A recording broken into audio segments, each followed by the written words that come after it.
আমাদের মধ্যে অনেকেই রমজান মাস চলে গেলে ধর্মকে অবহেলা করে। তবে আপনি কি আমাদের বলবেন যে আমরা রমজান মাসে যে কাজগুলো নিয়মিতভাবে করেছি আর রোজা পালন করেছি পবিত্র রমজান মাসে, এখন আপনি কি বলবেন যে কোন কোন পদ্ধতিতে আমরা সেই ন্যায়নিষ্ঠ কাজগুলো করে যাব রমজান মাস চলে যাওয়ার পরেও? ১ নম্বর হচ্ছে আল্লাহ সুবহানাহু ওয়া তাআলার সাহায্য, তাঁর কাছে সাহায্য চাওয়া। আল্লাহ পবিত্র কোরআনে বলেছেন সূরা আল ইমরান অধ্যায় ৩ আয়াত ১৬০, আল্লাহ সাহায্য করলে তোমাদের কেউ হারাতে পারবে না, আর আল্লাহ সাহায্য না করলে এমন কে আছে যে তোমাদের সাহায্য করবে? তাই মুমিনগণ আল্লাহ তাআলার উপরই নির্ভর করুক। তাহলে সবার আগে আপনি আল্লাহ সুবহানাহু ওয়া তাআলার কাছে সাহায্য চাইবেন, দোয়া করবেন যেন সরল পথে থাকতে পারেন, আর খেয়াল রাখবেন যেন রমজান মাস শেষ হওয়ার পরেও অবিচলিত থাকতে পারেন। এ সময় আপনি একটা দোয়া পড়তে পারেন যেটা আল্লাহ উল্লেখ করেছেন তার কিতাব কোরআনে সূরা আল ইমরান অধ্যায় নম্বর ৩ আয়াত নম্বর ৮। আল্লাহ বলেছেন, রব্বানা লা তুযিগ কুলুবানা বা'দা ইয হাদাইতানা ওয়া হাব লানা মিন লাদুনকা রাহমা ইন্নাকা আনতাল ওয়াহ্হাব। যার মানে, হে প্রতিপালক, সরল পথ দেখানোর পরে তুমি আমাদের অন্তরকে বিপথে যেতে দিও না, তোমার নিকট থেকে আমাদেরকে করুণা দাও, নিশ্চয়ই তুমি মহান দাতা, কোনো পরিমাপ ছাড়া সবাইকে তুমি দান করো। এটাই খুব ভালো দোয়া, এই দোয়াটা করতে পারেন। আর বিশেষ করে রমজান মাস চলে গেলে যে রব্বানা লা তুযিগ কুলুবানা বা'দা ইয হাদাইতানা ওয়া হাব লানা মিন লাদুনকা রাহমা ইন্নাকা আনতাল ওয়াহ্হাব। হে প্রতিপালক, সরল পথ দেখানোর পরে আমাদের বিপথে যেতে দিও না, আমাদের করুণা করো তোমার নিকট থেকে, নিশ্চয়ই তুমি কোনো পরিমাপ ছাড়াই সবাইকে দান করো।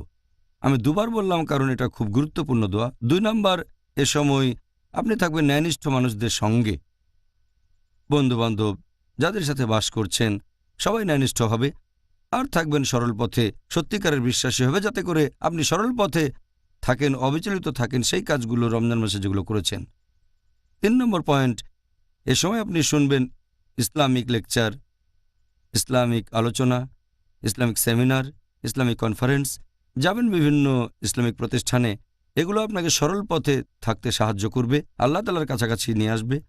৪ নম্বর পয়েন্ট, এ সময় দেখবেন বিভিন্ন ইসলামিক অনুষ্ঠান, হয়তো ভিডিও ক্যাসেট অথবা সিডি বা ডিভিডিতে কিংবা টেলিভিশনে।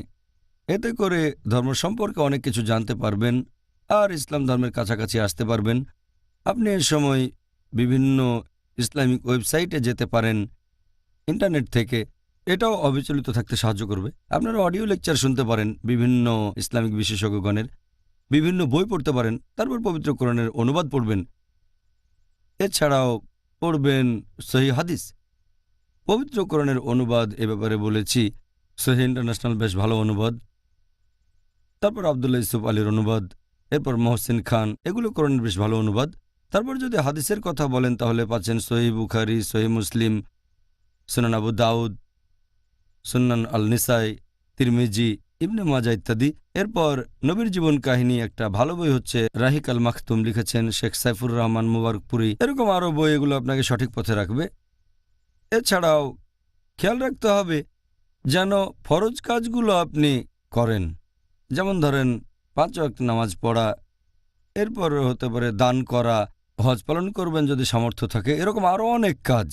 এ সময় আপনি ঐচ্ছিক কাজগুলো বেশি বেশি করে করবেন, নফল কাজগুলো বেশি করবেন, তাহলে আল্লাহর কাছাকাছি যেতে পারবেন, অবিচলিত থাকতে পারবেন, সবগুলো নফল কাজ।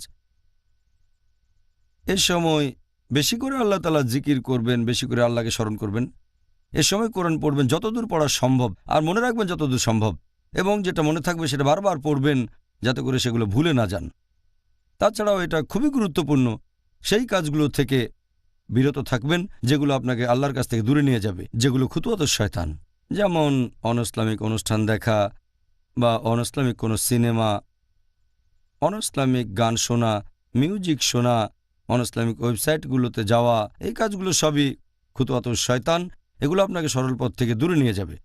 আর সবশেষে আপনি আল্লাহ তাআলার কাছে দোয়া করবেন, সাহায্য চাইবেন যেন সরল পথে থাকতে পারেন। আল্লাহ তাআলাকে ধন্যবাদ জানাবেন, আর ভুল করলে তওবা করবেন।